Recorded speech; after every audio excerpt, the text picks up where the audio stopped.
Bueno, en primer lugar, quisiera expresar el saludo en representación de los trabajadores de Petroperú y al mismo tiempo agradecerle al congresista Manuel Dagmer por la invitación a este importante evento donde se toca un tema tan trascendental como es la soberanía energética.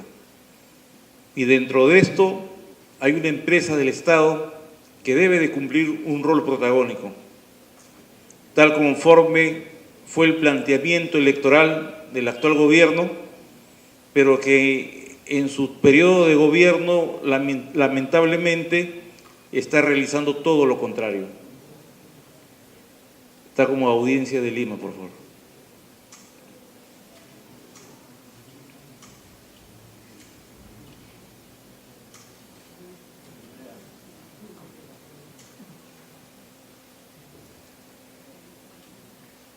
No, eso no es.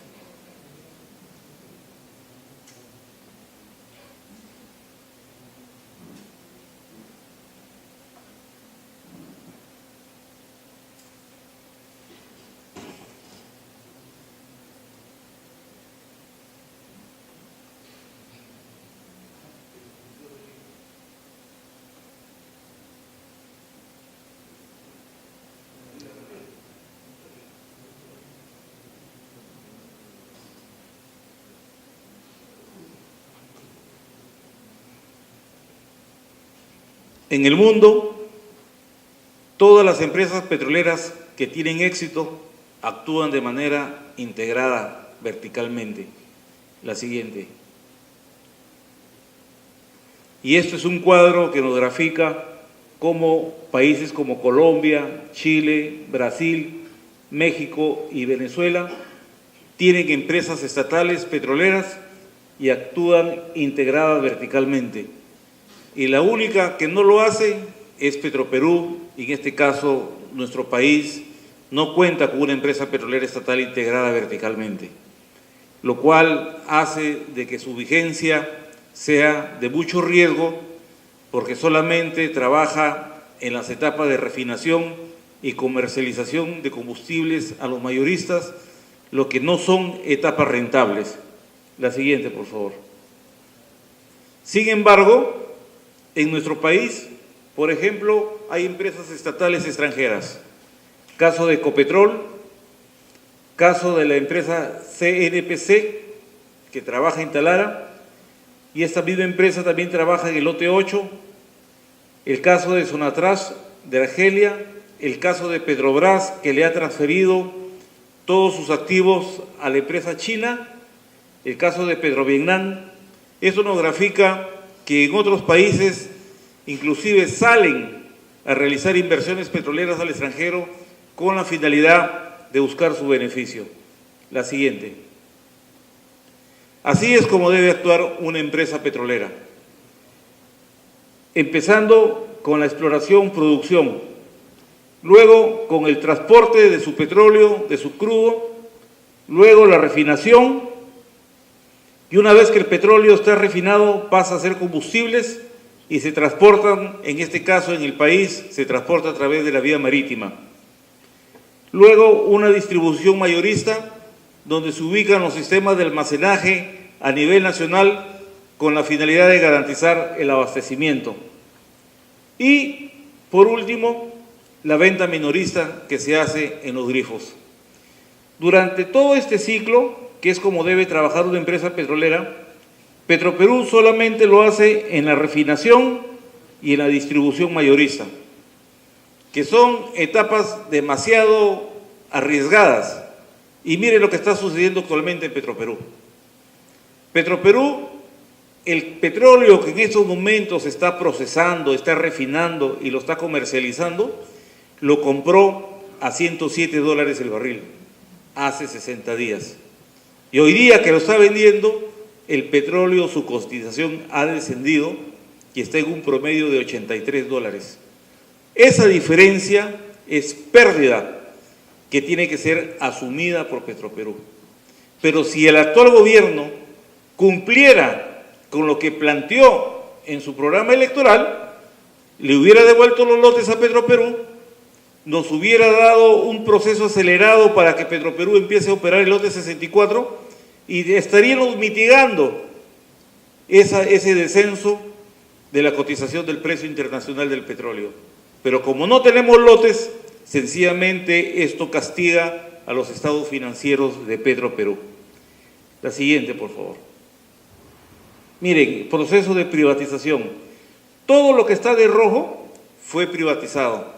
Y esa es la carnecita del negocio en la industria del petróleo. Aquí, por ejemplo, ¿qué vemos? Vemos que todos los activos, todos los lotes de Petroperú fueron transferidos al sector privado. ¿Qué efecto ha tenido eso? En la gráfica siguiente lo vamos a demostrar. Esta transferencia ha significado un fracaso para el país.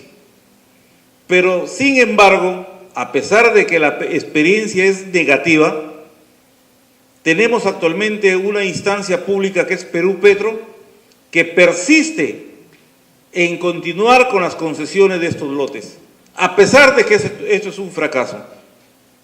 Ya hemos visto, en esta semana, hemos visto cómo ha habido el desenlace del caso de Interoil, que, dígase de paso, ocasionó una crisis en el Ministerio de Energía y Minas, y por la irresponsabilidad de la mayoría de congresistas, se mantiene el actual ministro, y sin embargo esa experiencia de haberle prorrogado el contrato por un año a Interoil, simplemente ha significado beneficiar a esta empresa y el país ha perdido. Lo que está en verde es lo que queda de Petroperú.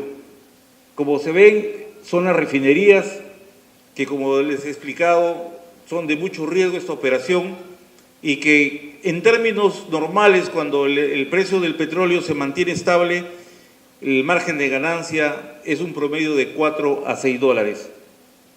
Pero sin embargo, si comparamos el margen de ganancia con los lotes petroleros, tenemos casos de operadores privados que ganan o que tienen una renta petrolera por encima de los 60 dólares por barril, como es el caso de SAPEC, por ejemplo. SAPEC paga 12.5% por concepto de regalías, pero sin embargo, cuando elabora sus estados financieros, cuando tributa, este concepto de regalías lo traspasa como gastos y lo deduce del impuesto a la renta. O sea que a final de cuentas no ha pagado regalías. Pero esa es la realidad que se da tanto en el sector petrolero como en el sector minero. Luego tenemos los activos que están de azul, son los famosos terminales, que estuvieron concesionados por 15 años. Un estudio que elaboró Jorge Manco nos determina que esa concesión significó una pérdida de más de 300 millones de dólares. Y a pesar de que ha significado una pérdida, por efecto de la ley 30-130, que no le permite a Petroperú a tener otro tipo de negocios más que la refinación de Talara, ha obligado a que nuevamente se concesionen los terminales, sabiendo que es perjudicial para el país. Responsabilidad del Ministerio de Energía y Minas y de la gran mayoría de congresistas de la República que aprobaron la ley 30-130. Luego tenemos lo que está de amarillo, es la petroquímica que tenía Petroperú. Para nosotros, cuando nos hablan de la petroquímica en el sur, es una cosa que Petroperú ya la ha operado, ya ha actuado en la petroquímica. Para Petroperú no es novedad. Tuvimos una planta de fertilizantes, parte de sus activos fueron rematados a Colombia y hoy día están funcionando en Colombia, generando utilidades para Colombia. Tuvimos una planta de solventes, una planta de negro de humo, que por efecto del proceso de privatización fueron desactivadas y luego, en su mayor parte, vendidos como chatarra. Las estaciones de servicios, o sea, los grifos. Miren, el día de ayer se ha publicado un artículo de un economista, Denis Falvi, donde dice, ¿por qué Petroperú no baja el precio de los combustibles? Y les explico, no los baja porque actualmente tenemos existencias que se han comprado con precio alto. Pero también este artículo señala que entre dos grifos que están situados en Villa El Salvador, hay una diferencia en el precio de la gasolina de 95 y esa diferencia es equivalente a 4 soles. O sea, si nosotros multiplicamos los 4 soles por galón y los convertimos en barriles, prácticamente estamos sacando la conclusión de que entre esos dos grifos hay una diferencia de margen de ganancia de más de 150 soles por barril. Y si esto lo dolarizamos, ahí hay una diferencia de 50 dólares por barril en la venta a través de los grifos. O sea, ¿eso qué demuestra? Demuestra que la venta de combustibles en los grifos es tan rentable que inclusive en un estudio que elaboró nuevamente, menciono a Jorge, establecíamos de que el margen que había por grifo por barril oscilaba entre 25 a 30 dólares. Pero en este artículo, como repito, nos establece que hay una diferencia mayor, pero esas son por cuestiones de precio, que cada grifo pone el precio que cree conveniente y establece sus márgenes de ganancia. La siguiente. Miren, este es un efecto de la privatización de los lotes de Petroperú. Miren cómo ha bajado. Si nosotros lo llevamos al año 1980, la producción de Petroperú era aproximadamente 198.000 barriles diarios. Entró el gobierno del señor Alan García, su primer gobierno, donde un medio litro de gaseosa valía mucho más que un galón de gasolina y la empresa se descapitalizó y tuvo una caída en su producción, llegando a producir 116.000 barriles por día. Y luego, con inicio del gobierno del señor Fujimori, empezó a recuperarse la producción, pero ¿para qué? Para que luego se concesionara los lotes. Entonces, cuando Petroperú entrega la responsabilidad a Perú Petro y a los operadores privados, lo entrega produciendo 127.000 barriles diarios. Y sin embargo, para el año 2013, la producción ha sido de 63.000 barriles diarios. O sea, ha caído la producción de una manera escandalosa y eso se refleja en la balanza comercial. La siguiente. El primero es un cuadro que lo hemos confeccionado con la gente que siempre estamos en esta labor de difundir los efectos de la privatización, pero este es un cuadro que lo ha confeccionado Enerconsul, que es una asesoría privada de los actuales operadores privados, donde también señala la caída de la producción de petróleo. O sea, eso es como para ver que no solamente nosotros lo decimos, sino también lo dicen los privados. La siguiente. Para poder encontrar mayores reservas y para poder incrementar la producción, se necesita realizar exploraciones, perforaciones exploratorias. Pero esos rangos mínimos que con la justa se ven son las perforaciones exploratorias. Y las barras más altas son las perforaciones de desarrollo. ¿Y esto qué nos demuestra? Que los que entraron a los lotes petroleros solamente se han dedicado a hacer producir las reservas que en ese caso dejó Petroperú. O sea, no ha habido una labor exploratoria que nos indique que la intención y la obligación de Perú Petro y los operadores privados de encontrar nuevas reservas se ha cumplido porque sencillamente no invirtieron en la exploración. La siguiente. Miren, aquí hay un cuadro sobre los niveles de producción. Nos ubicamos cuando la producción era de 195.000 barriles en el año 81, término medio 96, cuando Petroperú transfiere la responsabilidad, 120.000 barriles por día, y el año 63, el año 2013 la producción de 63.000 barriles diarios. Pero esto, ¿dónde se refleja? Si es positivo o es negativo, en la balanza comercial. Y en el año 2013, el déficit de la balanza comercial ha sido de 2.818 millones de dólares. Eso es lo que hemos tenido que importar en petróleo y en combustible. Solamente en el año 2013, los años anteriores también hay un marcado déficit de la balanza comercial que en algún momento, en algunos cálculos, se ha establecido que el Estado ha tenido que importar combustibles y petróleo por encima de los 14.000 millones de dólares. Imagínense lo que se hubiera hecho con ese dinero si es que se hubiera manejado con un criterio de interés nacional. La siguiente. Un caso, seguramente que en la exposición de Jorge Manco se ha explicado. Petroperú es dueño de las plataformas marítimas que hay en Talara y en el año 93, por el alquiler de estas plataformas, de las baterías, de los ductos, de los gasoductos, de toda la infraestructura que permite la extracción de petróleo, Petrotes pagaba 10 millones de dólares al año. Pero ahí el precio del petróleo estaba entre 15 a 20 dólares. En el año 2013, que el petróleo ha estado en 110 dólares, ahora ya no es Petrotes, es el consorcio SABE, ya con una empresa coreana, sigue pagando 10 millones de dólares.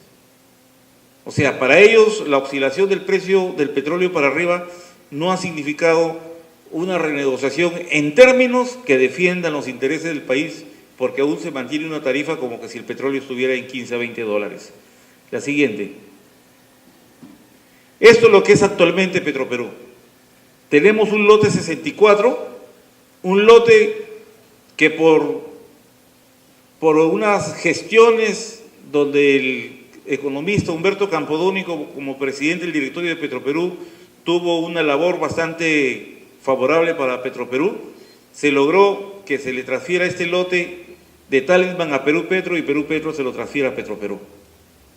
Este lote tiene 54 millones de barriles de reservas probadas, con un petróleo que oscila entre 34 a 37 grados de API, o sea, un petróleo altamente rentable. Pero como Petroperú no tiene capacidad económica para incrementar esas reservas, ha tenido que asociarse con la empresa Geopar, una empresa que tiene actividades en otros países de América Latina. Entonces, se necesita un decreto supremo para que este lote entre en operación. Pero nosotros, pues los trabajadores, entendemos que mientras esté el señor Ortigas en la presidencia de Perú Petro, va a dilatar el trabajo técnico para la promulgación del decreto supremo. ¿Por qué? Porque sencillamente sabe que Geopar, en sus cálculos de operación, ellos han establecido que máximo van a esperar hasta el mes de marzo. Y si el mes de marzo no sale el decreto supremo, sencillamente se van. Y esa es la posición que nosotros tenemos firme de demandar a que Perú Petro realice todos los trabajos previos para que se emita este decreto supremo, que dígase de paso también dudamos del ministro de Economía y Finanzas y del ministro de Energía y Minas, que son los que tienen que firmarlo conjuntamente con el presidente de la República, para que este lote entre en producción. Con una producción temprana de cerca de 7.000 barriles diarios, Petroperú manejaría una renta petrolera que le permitiría tener una solvencia para enfrentar la modernización de la refinería Talara. Pero también es necesario enfocar, este lote tiene entre las posibilidades de las reservas posibles, disculpen la redundancia, aproximadamente en una cantidad de 700 millones de barriles. Por eso es que nosotros vemos cómo hay una fuerte resistencia para que entre en operación este lote. Porque este lote en realidad puede marcar la diferencia de un Petroperú de antes con un Petroperú de ahora. Luego tenemos el oleoducto norperuano, un oleoducto que no está trabajando en toda su capacidad instalada, porque desgraciadamente los operadores de los lotes de la selva han bajado su producción, aunque ahora se han encontrado nuevas reservas, y eso va a permitir que este oleoducto nuevamente trabaje en su capacidad máxima. Y aquí, por ejemplo, también aprovecho la oportunidad, mucho se habló del derrame de Curinico. Es cierto, nosotros tenemos que reconocer que hubo un derrame, pero un derrame que Petroperú lo controló con los diversos sistemas, con las diversas contingencias que tiene la empresa y de acuerdo al diseño que tuvo Petroperú, el derrame de petróleo nunca llegó al río. Pero sin embargo, en un canal de televisión salió de que se había contaminado el río, que los peces se habían muerto y que se había originado una total contaminación. Nosotros, como dirigentes sindicales, estamos visitando a fin de mes esta zona porque, de acuerdo a los informes de Petroperú, la zona ya fue descontaminada en un 98%.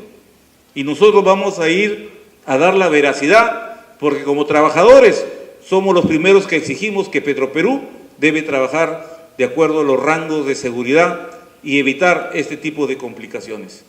Que se dan en todos los oleoductos del mundo, se dan, pero aquí debe reflejarse la capacidad de reacción de la empresa.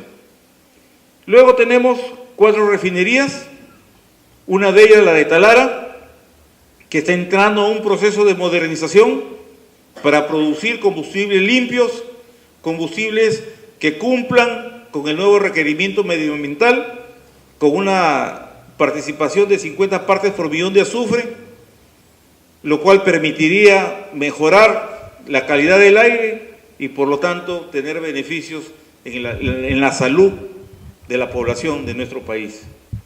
Y el transporte marítimo contratado, porque nos encargamos de distribuir los combustibles a todo nivel nacional, pero que lastimosamente lo hacemos a través de buques contratados que en alguna oportunidad fueron de Petroperú y que fueron malbarateados en la privatización de activos. O sea, se privatizaron los buques para que Petroperú los contrate. Simplemente fue un cambio de propietario, pero para favorecer a intereses privados. La siguiente, por favor. A pesar de que solamente actuamos en la refinación y en la distribución a los terminales, Petroperú se posiciona en ventas con cerca del 50% de abastecer el mercado nacional. La siguiente.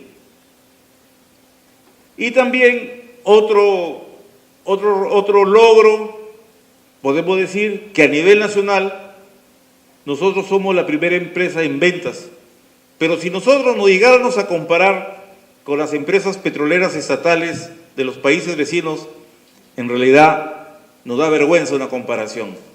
Por ejemplo, Yacimientos Petroleros Bolivianos, el año pasado tuvo más de 900 millones de dólares de utilidad neta. ¿Cuánto? ¿Pero por qué? Porque ahí actúan integrados verticalmente.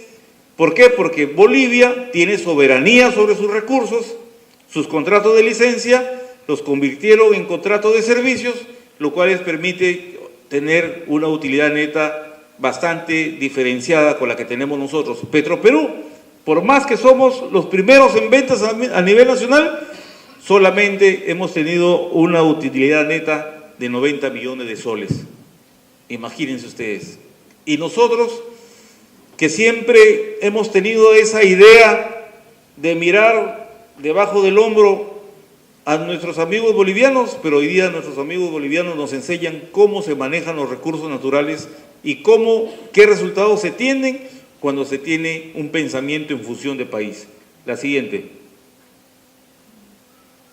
Un hecho que nos afecta, y aquí nosotros sí quisiéramos un apoyo por parte de los congresistas. Petroperú tiene un problema que no recupera el crédito tributario de la Amazonía, que, como se indica ahí, hasta el año 2013 son más de 1.500 millones de soles. Y en lo que va de enero a junio son 145 millones de soles. Esto significa que Petroperú no puede recuperar el crédito tributario por los combustibles que vende la Amazonía. Cuando estaba Humberto Campodónico, nos informó que el presidente Ollanta había dado la orden para que esto se rectifique, pero como el ministro Castilla pesa mucho más en esa época que el presidente de la República, sencillamente este problema se mantiene. Pero solamente en Petroperú, la siguiente. Porque aquí vemos, por ejemplo, la compañía de teléfonos, las compañías de aviación y la compañía de generación de electricidad y venta de electricidad ya superaron este problema, con diversas fórmulas. Pero ¿cuál es la diferencia? Que Petroperú, como empresa del Estado, no lo puede hacer y estas, como empresas privadas, sí lo pueden efectuar. sí pueden recuperar su crédito tributario. Ese es el perverso tratamiento que tienen, y no solamente ese gobierno, los diversos gobiernos, porque esta deuda viene del año 1990, que tienen con Petroperú. La siguiente. Tenemos compromisos, el proyecto de modernización de la refinería Talara, la producción de hidrocarburos del lote 64, y el tercer tema, que está por definirse, la factibilidad de operar los lotes petroleros del noroeste. Nosotros vemos cómo desesperadamente Perú Petro va buscando la justificación de concesionar nuevamente estos lotes.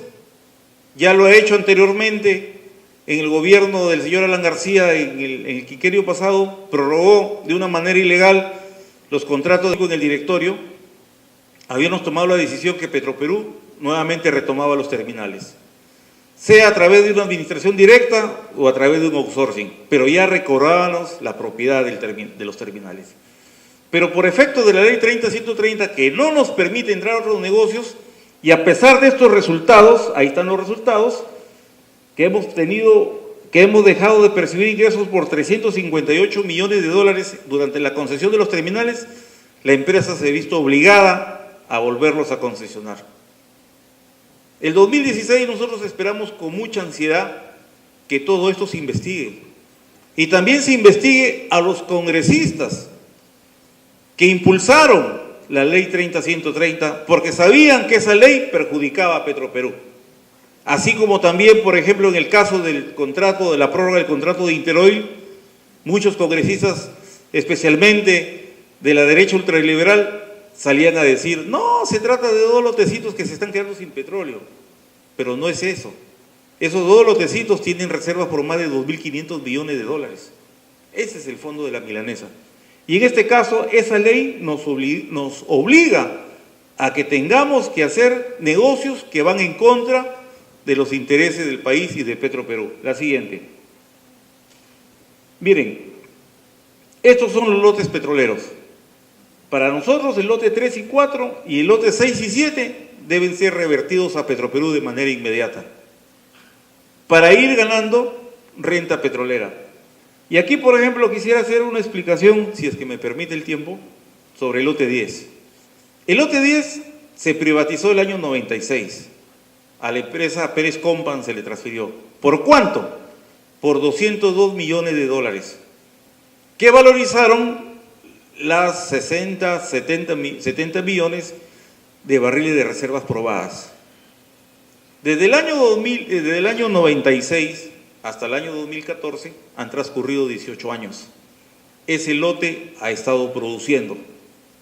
Se vendió con una tasación entre 60 a 70 millones de barriles de reservas.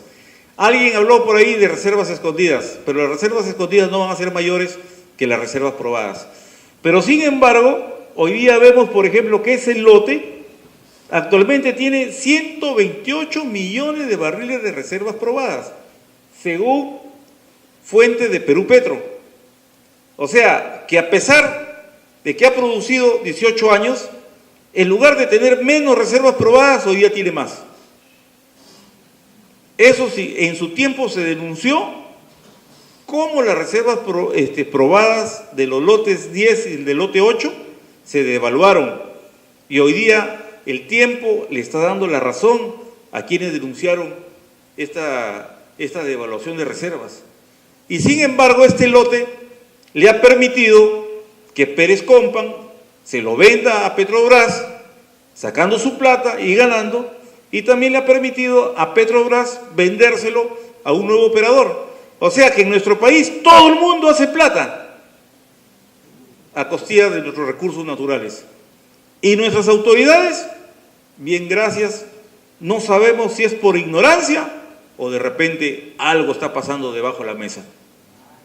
Entonces, ahí vemos, por ejemplo, cuando se menciona que, y lo digo claramente, el congresista del PPC, Belaúnde, y el congresista Bedoya, dijeron, ¿por qué tanto escándalo por dos lotes que no valen la pena? Y miren cuánto tiene de reservas probadas. Uno 18 millones y el otro tiene cerca de 6 millones. hacen 24 millones de barriles de reservas probadas, que si los dolarizamos son 2.500 millones de dólares. Entonces, ¿esa es la manera que tenemos a congresistas que defienden los intereses del país? Nosotros pensamos que no. La siguiente. Esto es un cuadro que elaboró Jorge Manco para una presentación y la estamos exponiendo en diversas oportunidades, cómo quisiéramos nosotros que Petroperú actúe actualmente. Con el lote 3, el lote 4, el lote 1AB, el lote 8, falta el lote 6 y 7 de Zapec, el oleoducto norperuano, la refinería Talara modernizada y en su conjunto las demás refinerías a nivel nacional, una planta envasadora de gas con terminales propios y las estaciones de grifo. Nosotros entendemos cuál es el miedo de la derecha ultraliberal de que Petroperú tenga grifos. Porque el margen de ganancia del grifero es muy escandaloso. En nuestros cálculos reservados llegamos nosotros a un margen de 25 a 30 dólares por barril. Solamente por llevar el combustible, por ejemplo en este caso de la refinería Conchán, a su grifo. Por eso está ganando ese promedio de 30 dólares por barril. Sin embargo, Petroperú, que tiene que comprar el petróleo y a veces tiene que importarlo, que tiene que almacenarlo, que tiene que refinarlo, que tiene que distribuirlo a nivel nacional, solamente gana de 4 a 6 dólares cuando hay oportunidad de ganar. Pero actualmente nosotros decimos, estamos perdiendo plata. Estamos perdiendo plata porque sencillamente hemos comprado petróleo caro y hoy día que lo estamos realizando, la cotización del petróleo ha terminado. Siguiente, por favor. Miren, mirándonos, comparándonos con Colombia y con Ecuador. Miren cómo Colombia, un país que en la década del 80, Petroperú le exportaba petróleo. Hoy día nosotros somos la barra verde, somos totalmente disminuidos en producción de petróleo, pero sin embargo vemos cómo Colombia, en una participación mixta entre la empresa del Estado y empresas privadas, que nosotros también quisiéramos acá que se dé esa competencia, pero en igualdad de condiciones. Miren a cuánto ha llegado, a bordear una producción de 1 millón de barriles por día. Ecuador está ahí, está aproximadamente con 526.000 barriles por día de producción. Y en Ecuador también había lo que había en nuestro país, habían contratos de licencia. El presidente ecuatoriano tomó la decisión de los contratos de licencia, convertirlos en contratos de servicios, y hoy día Ecuador está obteniendo una producción que le permite realizar inversiones. Todo esto pasaría si es que en realidad nuestras autoridades, el Poder Ejecutivo y la gran mayoría de congresistas tuvieran el pensamiento de país. Pero lamentablemente nosotros en el Congreso de la República vemos que son muy escasos los congresistas, pero que hacen una fuerte labor defendiendo este tipo de temas. Pero a quienes nosotros elegimos en base a una plataforma política, sencillamente nos han defraudado. Y ayer hasta se nos ha parado los pelos de punta porque nuestro actual presidente ha dicho que la campaña para las elecciones presidenciales de 2016 ya empezó. Entonces, ¿qué podemos esperar de alguien que le ha mentido al país? Y estos efectos se aplican, en este caso, sobre Petroperú. Y a final de cuentas, ¿quiénes pagan las consecuencias? Todos los peruanos, porque nosotros con la plata de nuestro bolsillo tenemos que cubrir el déficit de la balanza comercial. Eso es lo que en realidad quería compartir con ustedes. Hemos visto 2 presentaciones anteriores bastante, que les digo, llenas de toda la realidad. Hemos visto el efecto medioambiental sobre el uso desmedido de combustibles fósiles y también nosotros queremos de que Petroperú sea una empresa que esté a la altura de cumplir los nuevos rangos medioambientales. Muchas gracias.